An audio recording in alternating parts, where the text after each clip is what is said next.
mein Name ist Daniel Böhm. Ich bin Sänger und Pädagoge sowie Chorleiter, arbeite in Augsburg und in ganz Bayerisch-Schwaben bei verschiedenen Chören und heute Abend werde ich hier als Dirigent tätig sein.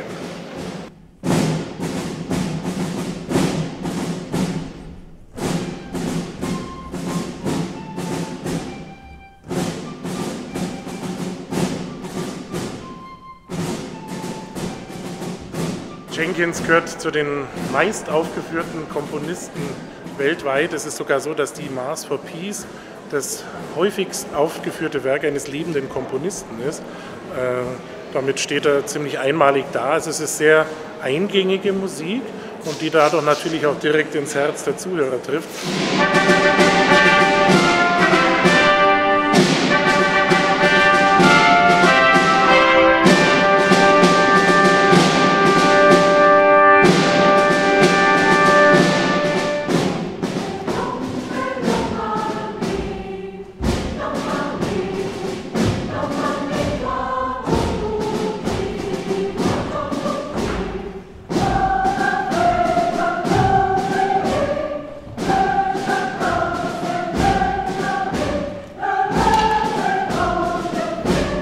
Diese Messe ist insbesondere sehr bekannt und wegen ihres berühmten Muezzin-Rufes, der die zu sowas Besonderem macht, manchmal aber auch zum einem Stein des Anstoßes, weil eben in vielen Orten es schon zu Widerstand, Protesten gekommen ist. Also es gibt tatsächlich Aufführungen, bei denen dieser Muezzin-Ruf rausgeschnitten werden musste.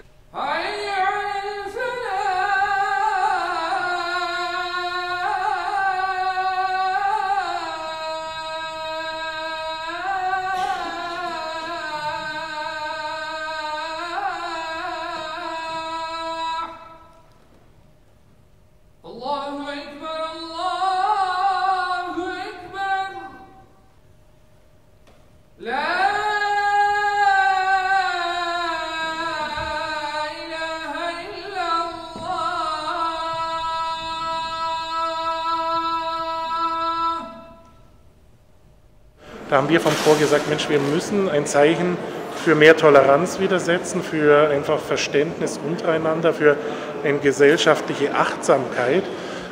Denn was ist, wenn die Integration und all das scheitert? Ja, dann stehen wir womöglich vor einem Scherbenhaufen. Was können wir als Künstler dafür tun? Und natürlich kann man auch hochkomplexe, vielleicht intellektuelle Podiumsdiskussionen darüber machen, aber es erreicht die Leute nicht im Herzen. Und ich denke, wenn der Verstand nicht erreicht werden kann, muss man vielleicht übers Herz arbeiten und ihnen Toleranz nahebringen. Das ist einfach das Gefühl, ja, wir haben nur eine Chance, wenn wir friedlich zusammenleben und wenn wir versuchen, einander besser zu verstehen.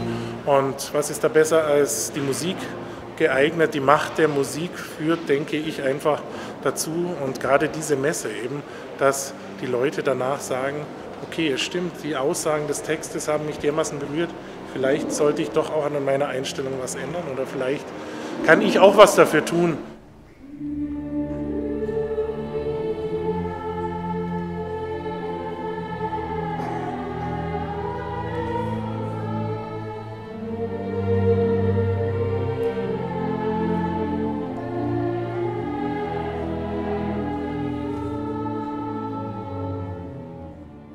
Einigen Menschen Denkanstöße geben.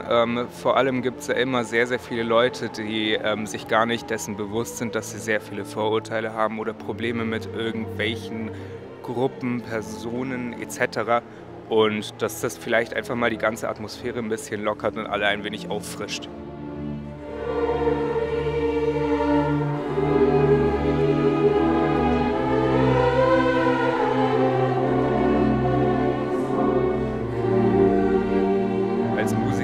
Ist man natürlich immer sehr international unterwegs und hat auch verschiedenste Kulturen und Religionen am Start, aber für gewöhnlich spielt das ja in der Musik dann keine Rolle mehr, weil es da ja total egal ist. Da geht es nur noch um Interpretation und um ja, die Kunst. Da wird das meistens wirklich außen vor gelassen. Das finde ich auch sehr vernünftig.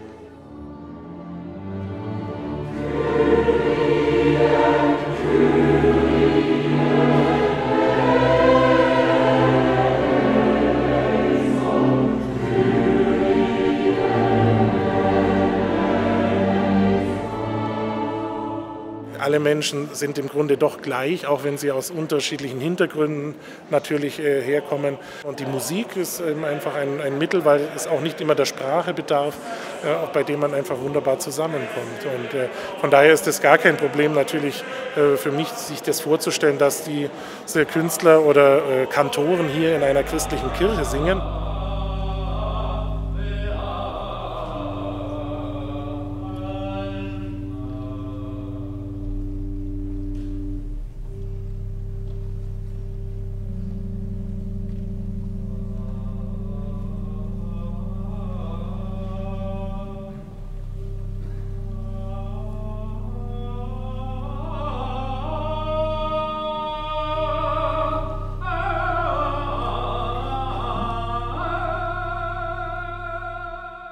Das ist ein uraltes Gebet. Denn Kaddisch ist was sehr Besonderes, weil es ist aus Aramäi. Und die Aramäi gehört zu auch die arabische sowie den christliche und die jüdische Gebete. Ja? Und das ist ein sehr uralt Gebet. Ich freue mich, dass ich kann das hier vorstellen.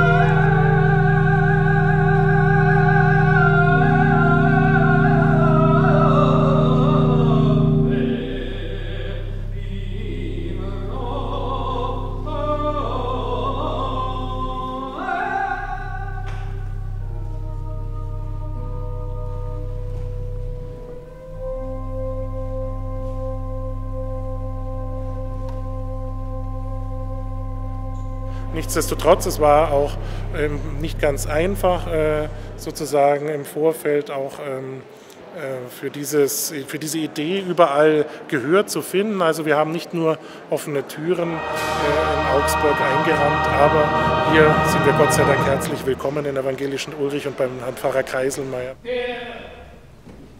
Der Ausspruch, dass es süß und ehrenvoll sei, für das Vaterland zu sterben, kann nur als Zweckpropaganda gewertet werden. Der Abschied vom Leben fällt immer schwer. Man kann mit allem etwas bewirken, was mit Kunst im weitesten Sinne zu tun hat.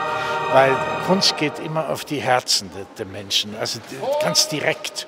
Das ist kein Vortrag, es ist keine Belehrung, sondern das geht, ohne dass man nachdenken muss, trifft das Herz. Und das bewegt etwas. Der Kopf hängt, weiß ich nicht. Also das hängt dann auch mit den Fähigkeiten der Einzelnen zusammen natürlich, wie viel ankommt. Aber das Wichtigste ist, dass das Herz erreicht wird.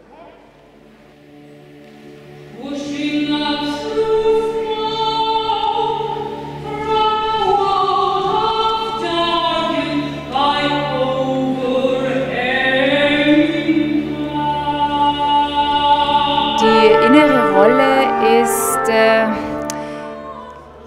ganz schön heftig. Es ist ich sehe es eher als Mann, weil er im Krieg war auch, und der beschreibt, wie die Kriegsszenerie gerade aussieht.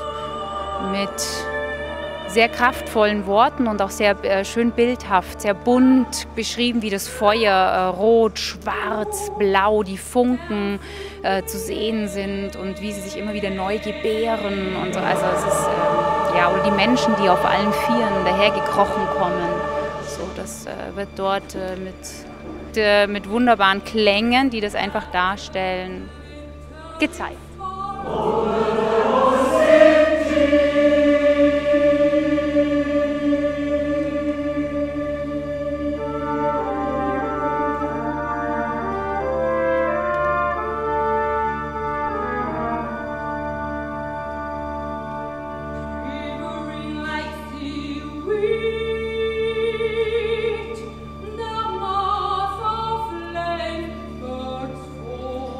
Für mich ist es absolut natürlich, weil ich bin sehr spirituell, sehr gläubig im Sinne von, dieser Einheit, die es zu spüren gilt und dieser göttliche Funke, der überall durchschimmert. Ja? Also gar nicht nur so, das ist richtig, das ist falsch, sondern die Essenz davon. Und deswegen ist das für mich ganz klar und natürlich. Und ich freue mich, dass das in dieser Messe so zusammenkommt. Es ist grandios, grandios.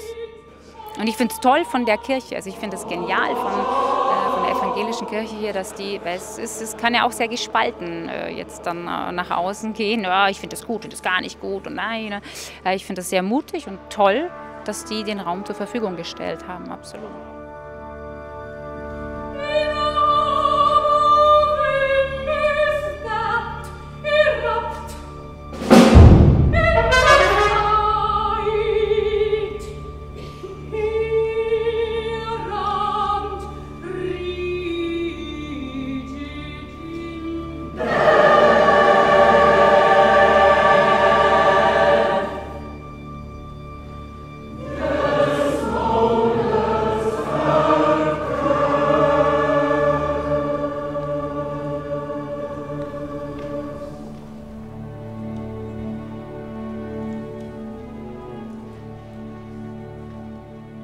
Ich bin Ayşe Deniz Birdar, bin 20 Jahre alt und komme aus Istanbul, aus der Türkei. Und ich studiere Musik, Cello, im Leopold-Mozart-Zentrum von Uni Augsburg. Und Musik ist meine Leidenschaft. Und ich spiele auch Solo-Cello für dieses Konzert von Karl Jenkins, The Armed Man.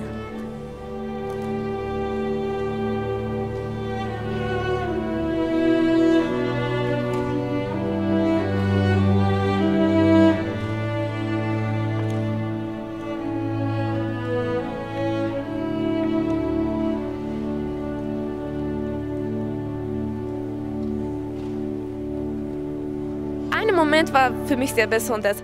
Wir sind in einer Kirche, eine wunderschöne Kirche. Und der Müezzin, ich weiß nicht, was in Deutsch, Kantor, islamischer Kantor, er hat angefangen zu Ezan.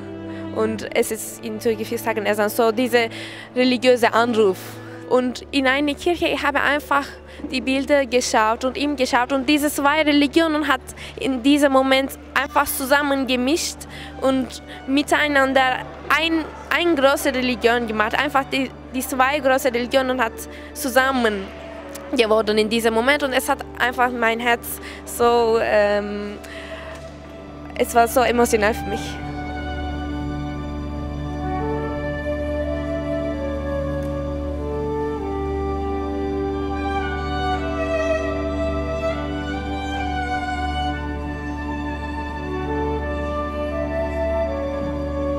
Wenn wir alle haben Verständnis für andere Kulturen und andere Stile von Leben und alles, dann wir können einfach zusammen auch Frieden haben. Es ist schön, hier in einem Gotteshaus dabei zu sein, denn es ist für uns nicht wichtig, in welchem Raum wir uns befinden, sei es eine Moschee, sei es eine Synagoge, sei es ein Tempel, egal. Die Absicht, die Intention ist hier wichtig. Und deshalb finden wir es ganz toll, dass wir dabei sind. Auch ein Gotteshaus. Genau. Und hier in einem Gotteshaus gemeinsam miteinander singen zu dürfen. Also unser Anliegen ist, das zu verbreiten, mit der Musik anzufangen und alle Richtungen, auch die Politik, sollen das verinnerlichen. Das, was hier geschieht, ist einmalig.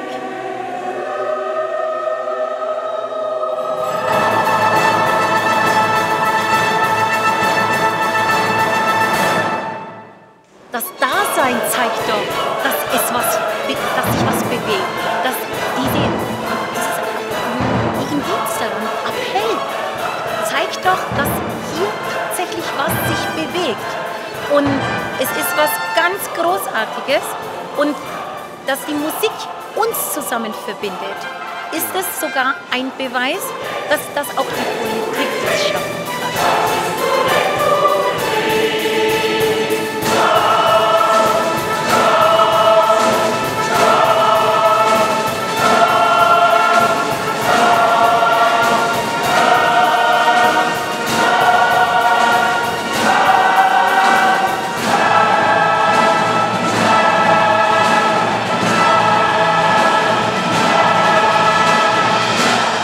ist schon was Besonderes. Ich habe das so auch noch nicht erlebt, gerade mit allen 3 Religionen der Kirche zu sein und von allen einen Beitrag auch zu hören und auch einen zu leisten. Ich finde, dass die Intention des Projekts sehr gut zusammenpasst mit dem, was ich mit evangelischer Kirche verbinde und ihrer Friedensbotschaft. Deswegen finde ich schön und auch passend, dass diese 3 mit ihren Beiträgen auch eingebettet sind.